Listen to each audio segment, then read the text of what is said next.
Hey there guys, it's Celine.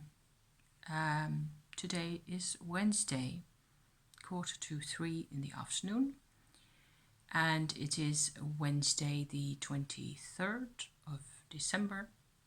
So like in between Solstice and Christmas, right? What with everything that's going on at the moment, also in the world outside my house, I don't really have a clear plan for this vlog. I did want to come on and, at least wish everybody a happy Christmas and a nice holiday. I will be, my plan is to, sign off for the duration of the holiday. I may be able to vlog something or other outside the house at some point, who knows. I tend to take a break from the whole YouTube, all the activities on my channel during my Christmas holiday. My husband's home for a couple of days at least, so that's going to be nice and cozy. And I tend to normally come back on either on the 1st of January or close to that date to report back in, just like that. So I think that's more or less going to be my plan anyway, unless there is some, very interesting development that I just absolutely have to share with you guys. I will just go as per spec, as normal. There have been, in a bit more detail, there have been some more Tumo developments, which I will probably go into at some point or other. It's been a bit tougher. It has been quite a bit of a challenge. I have, in my recent videos, talked about there possibly being 3 different Tumo levels. So just for somebody who's watching this who has no clue what I'm talking about, Tumo is a Tibetan, yeah, that was a shortcut right there. Tibetan meditation and energy work technique, really, that I have been working on since January this year. And I've been getting some really interesting results. I've also not got any, help from outside or support system or people that I share this practice with other than people out there, among you guys. And my husband, who is in the loop about what it is that I'm doing, because I think he needs to know what it is that I'm up to, it's a kind of Kundalini yoga that involves bringing up Shakti energy into your body and working with that in a very specific way. And one of the ways in which it is quite specific is that it works.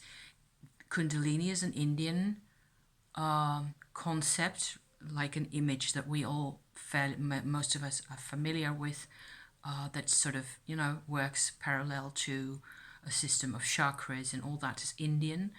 What I've been looking at recently over the past month or so is that there is actually a Chinese system where instead of having 7 chakras, there are 3 what are called dantians. So they're like, I still have to do quite a lot of reading on, the background, what their approach is to this thing. I've just known my dantian positions in my body, which I think are universal and the same for everybody. There's a lower, a middle, and a higher dantian. The higher one sits in the middle of your skull, more or less, and the middle one is in your heart area, and the lower one sits on your pelvic floor, more or less, or slightly above that. So those dantians are what they're called. I got to know during the time where I was practicing Qigong gymnastics, energy gymnastics of a type that I still occasionally use now and then. And so it was actually my friend who pointed it out to me, that when I described to her what it was that I was doing in my Tumo practice, she said, it sounds like you're working with this lower dantian area much more than with a second chakra, which is close to it, but it's not the same thing at all. So there you go. That's a sort of a short description of what it is that I'm up to. I have come to the conclusion that what I've never read anywhere, but it's just my own, the way I go about this at the moment is that Tumo energy transforms, or Shakti energy, I should say, transforms into a next level kind of a vibration, a different kind of a vibration in each of those dantians.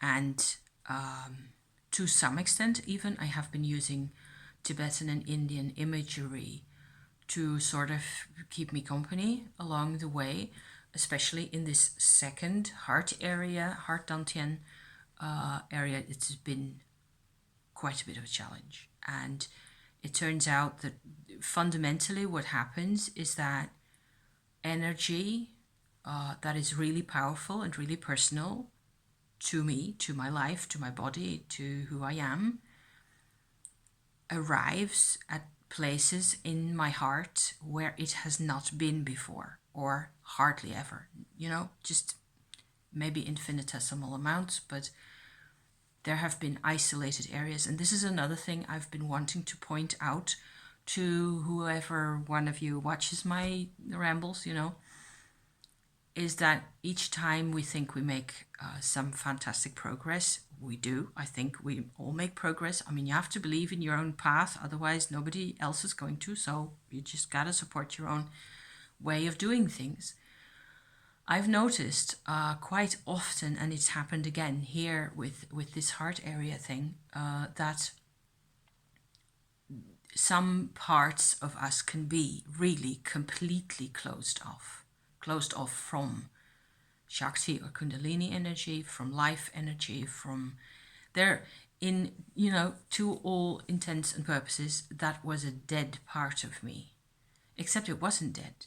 And I had to do some completion process type work, some inner emotional alchemy, I suppose, in different ways, to access the area that was really deeply hidden, that was cold and lacking the whole life energy, vibration, totally. And to bring the two together, there's a whole lot of pain that comes out, actual physical pain.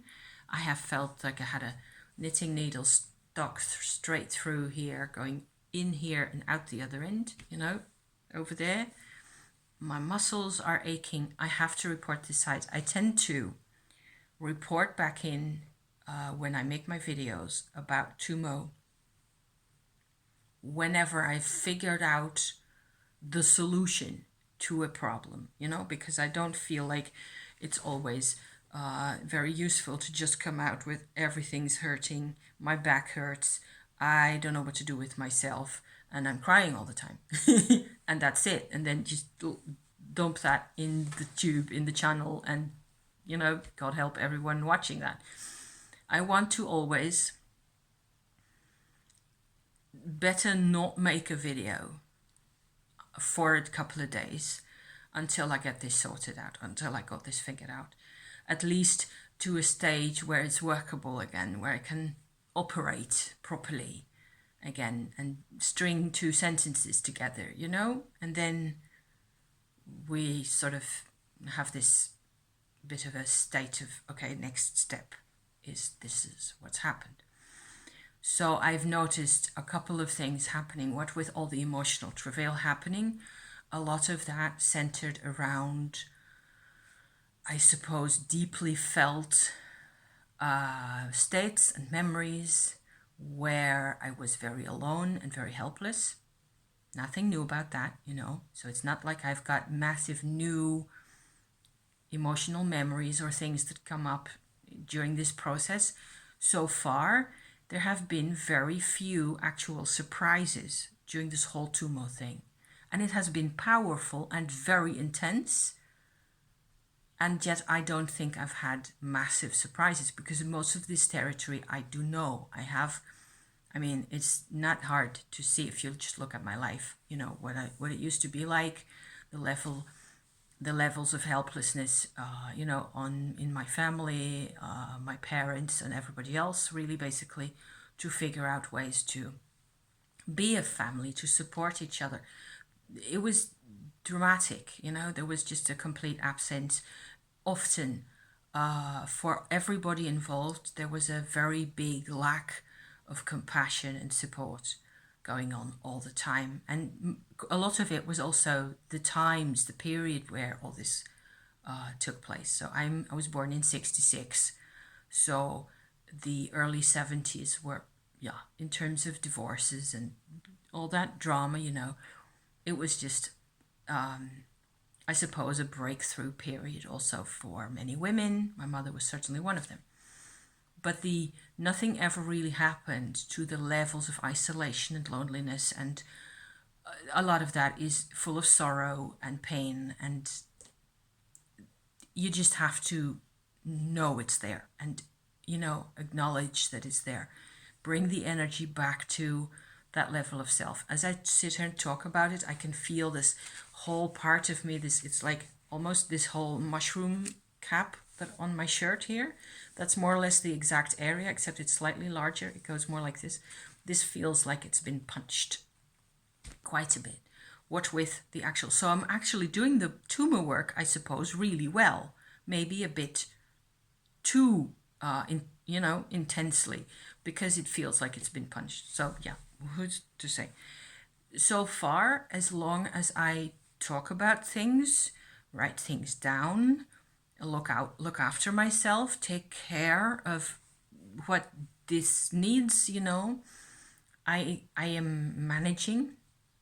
I had one strange, striking vibrational experience that I'm going to relate, and then we'll just close up shop and wish us happy Christmas, and that's the plan, okay? I've mentioned on and off in my videos, not all the time, that next to the whole Kundalini Shakti business, I also use a white light energy work approach often.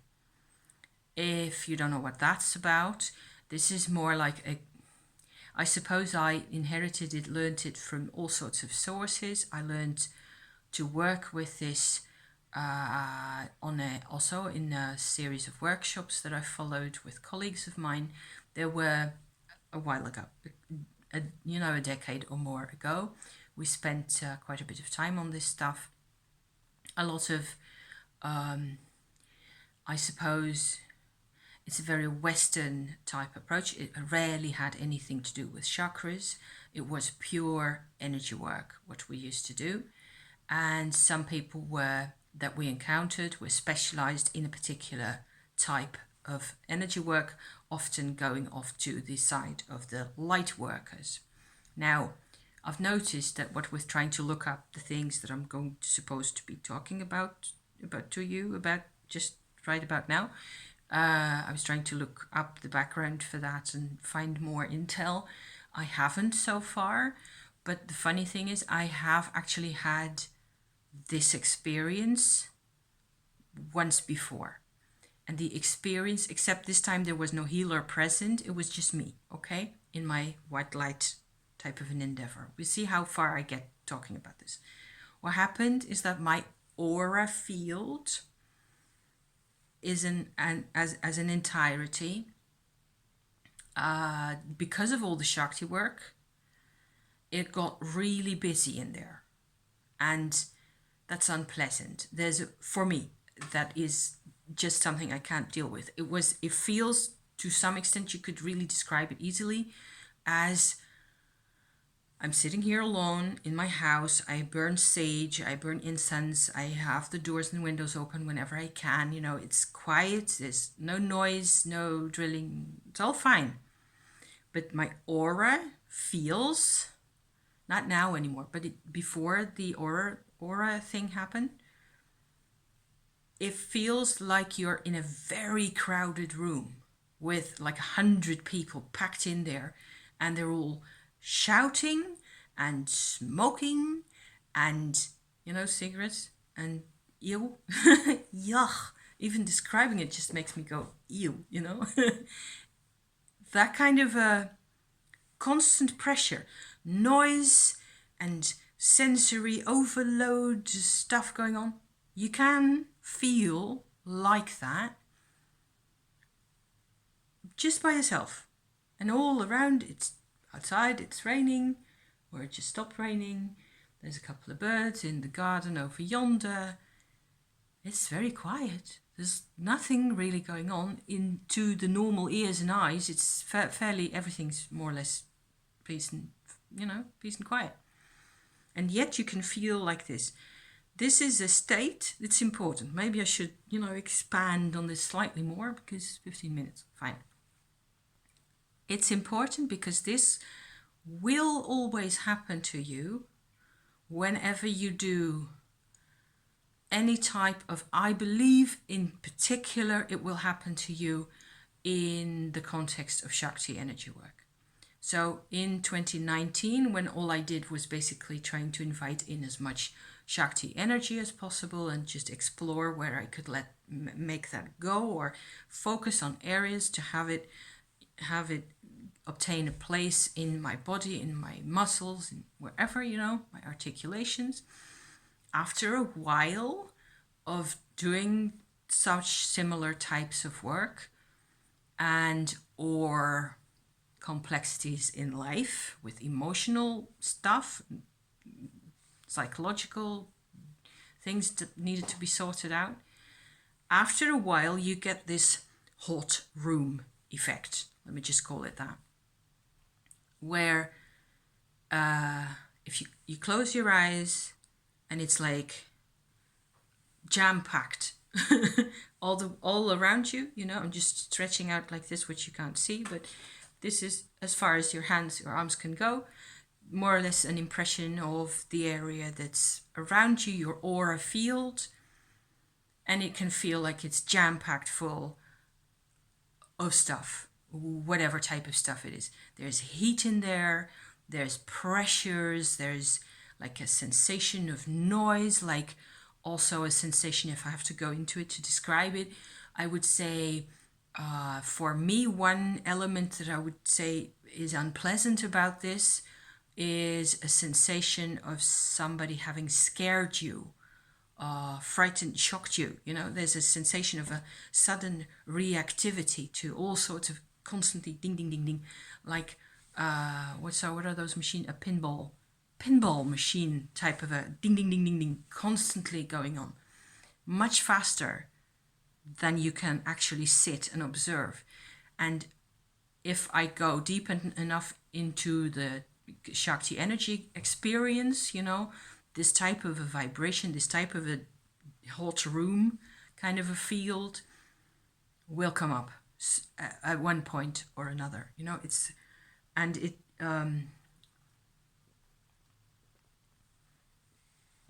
Lipton's yellow label, lovely. And I found in particular this kind of a sensation of almost electric, magnetic pressure and tension and whatever it is can be located also specifically in my earth star chakra, so underneath my feet in the earth, right?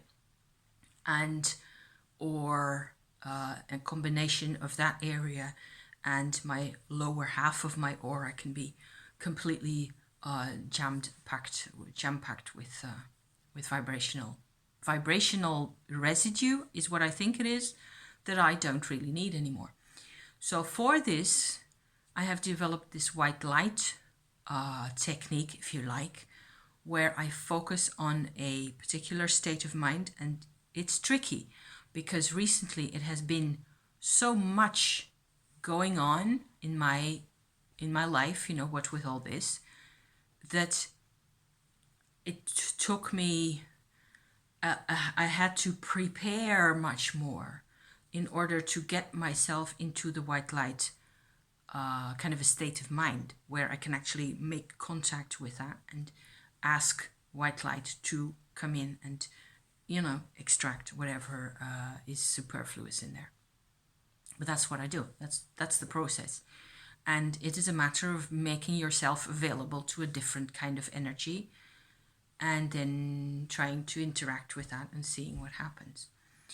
So normally, whenever there's a white light kind of an endeavor in this manner, I tend to see individual, whatever they are, fragments of some type of consciousness or other being asked to let go of the spot where they are connected to me.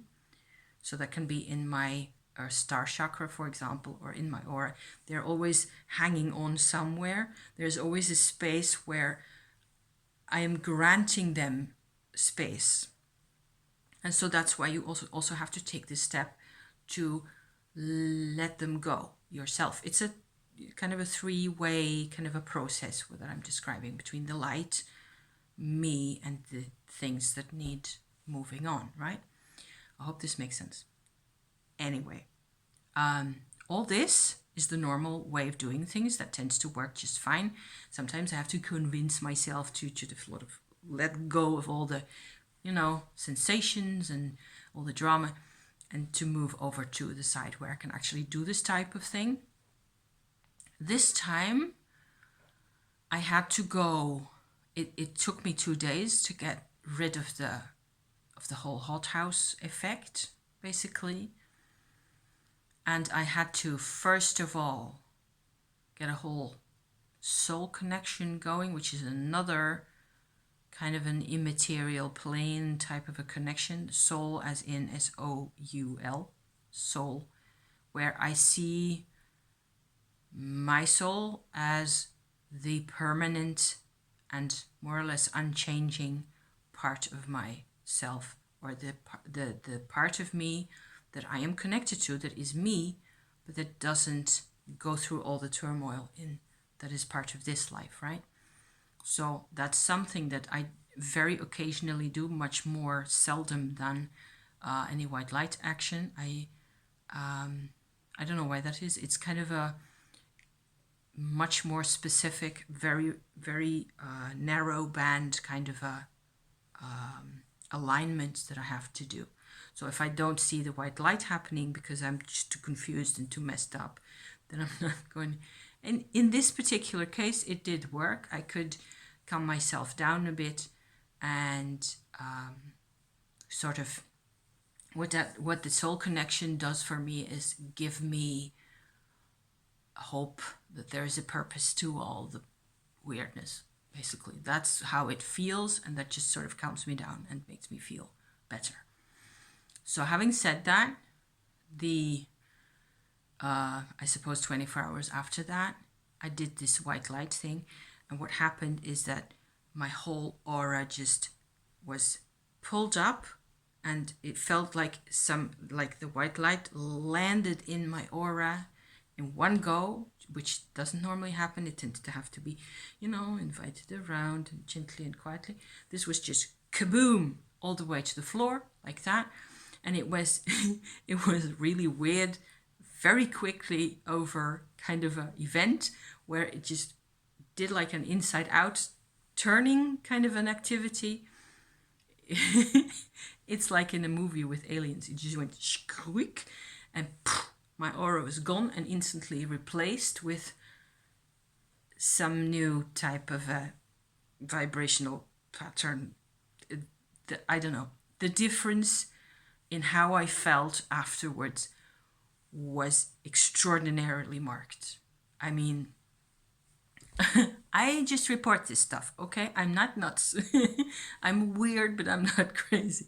I'm just pointing out what happens as I see it. And so I fell asleep. After that, I was in bed. It was in the evening, and I fell asleep. And I wake up an hour or so later, and I'm in a state of panic. I can tell inside my body is like, everything's different. What the hell just happened? I can't keep up with this stuff. So there you go. You got the aura replaced and still no good. Sometimes I swear to you guys, I just can't do with this stuff anymore. I don't know what to do with this stuff anymore. Anyhow, I did a bit of stretching and somehow got rid of whatever type of resistance that was.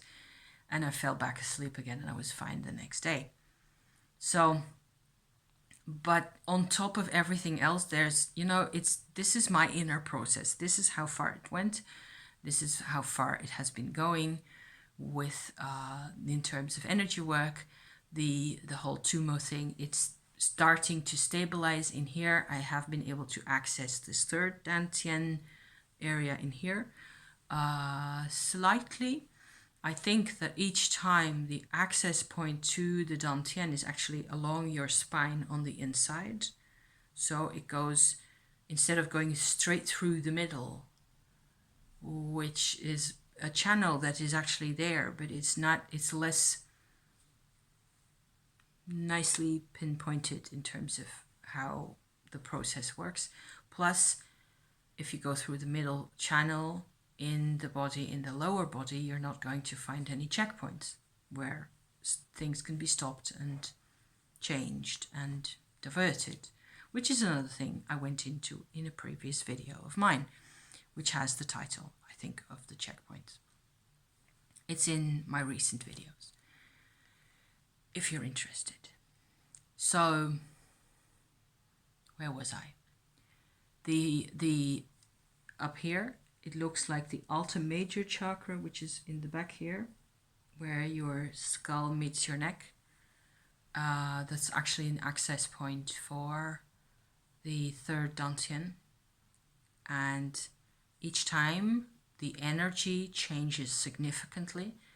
And what I find particularly glorious and interesting about all this, even with all the heartache and the pain and the muscles cramped up and all the rest of it, what I find particularly neat about this is that there are actually 3 levels of Tumo that are different and they're co-present. So they're present all 3.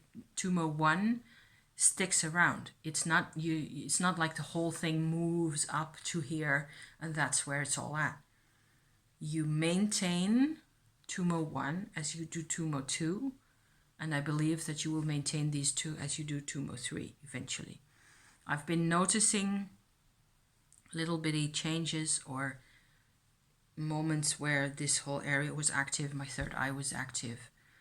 Only I don't think that I've been able to put, I will see how this goes in the coming years, really, right? Where I will be able to go out the house, hopefully. It's not that I'm quarantined, not at all. It's just more like a self-imposed quarantine and it's really boring. And I have to, make an effort to, just like everybody else in this type of situation, it's a fairly strict type of lockdown that we're having here at the moment. What with, all that, all the numbers and crazy stuff. And I just have to make a huge effort to think of things to do. There's only so many times I can be knitting and spinning. I've enjoyed doing that quite a bit. My knitting is progressing rather well. I'm enjoying what I'm making and so on and so forth. I do not have any. Normally, I think of like a project or something. I'm going for a particular type of a card making project that will take me a couple of days to, work out and complete. And I've got another runic oracle card set that is cooking at the moment in the computer, but I just haven't got the inspiration, just like many people. And a lot of my life energy is going into this process that's happening inside my skin. And I can't really show that to you unless it is by words and talking about it. As far as I manage to complete a session or a part of the part of the way where it's coming to a it's like there's daylight, at after a while again. So I have decided also that I'm going to tone it down slightly with the whole Tumo thing over the coming week and a bit until January, because it just has to simmer for a bit longer, and I just have to come to terms with everything that's happened. It's been a big deal. It's been a massive impact on how I feel, on how I process things. Things have come out into the open in terms of psychological experience and life experience, what life's been like for me. All this year, things have been, pushed out into the open. And I suppose I've managed rather well, I think. I've managed to keep my show on the road and keep making videos on and off and be active and creative and whatever else. But it's not finished. And that's basically also why I'm having this kind of a bit of a hesitation in my video at this moment, is because it's not done, you guys. And we were hoping that by the time we were getting to Christmas, we would be in whatever we call normal, with people, and things would be starting to stabilize. And they haven't. Not yet. Not for a while yet. And that's hard. And it's, there's all sorts of things going on also in this country. They're trying to ban fireworks, for example, for the end of year celebration, which I think is great because I hate the noise and stink, and it's always this rainy, misty, humid weather with no wind. So they blow this massive quantity of toxic fumes into the air, and it just hangs around for 2 days, which is what happens, over here. So I think that it's very sucky and stupid. And nowadays, more and more people are putting items on the news also about how bad this is for people with asthma or any other similar lung conditions. Animals hate it. You can't really have more patients in hospitals at the moment because of COVID and all the rest of it. So it's been a bit of a downer. And one last final item that I will point out, I looked up the chart for the Netherlands for our constitution that we have in this country, which dates to 1815 or 14 or so, thereabouts. And in that particular chart, there's always going to be something. It just depends on which date you pick for. But the constitution is fairly important in this country for how I think this country thinks and how we present ourselves as a nation. So each Dutch person individually doesn't really contribute all that much. It's more like we're part of a country and a history and a culture in all sorts of ways. So I suppose that it's a mass of more or less consensus ideas, I think. So this constitution is important to me, certainly. It has been, because it's about all people shall be treated equal, whatever race, religion, and origin, and all that. So gender and sex and all that. And I think that's beautiful. So I don't mind taking that as a starting point for my astrological consideration here. The Jupiter-Saturn conjunction that's been happening, and it's actually been a conjunction that's been going on for a couple of weeks before it became exact, and then it's still going on right now because they're less than a degree apart, those two big planets, right? They are sitting more or less exactly opposite Venus in this chart. However, by now the two big planets have moved to Aquarius, which they did, Wednesday, so last week somewhere, Thursday, and then Saturday for Jupiter, I seem to recall. Something like that. Before they got into Aquarius, the two big planets were actually on the end of Capricorn. And Venus in this famous chart of the Netherlands is at the end of Cancer in the opposite position. For me, I'm interested because Venus in Cancer is also my thing. I also have that, not in this position, but in a different area of the Cancer sign. But I can relate to the lockdown as a manifestation of how this hits you, right? I'm reminded suddenly that my grandmother on my mom's side had the same Venus position as this chart, even though she was born 100 years later. Very strange.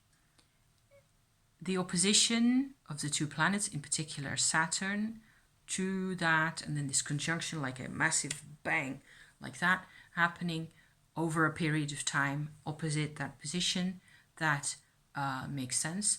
Now those two planets have moved to Aquarius, and that is where my Mercury is at. So between Cancer and Leo, on this side, right, of the chart, there's this line between the two signs.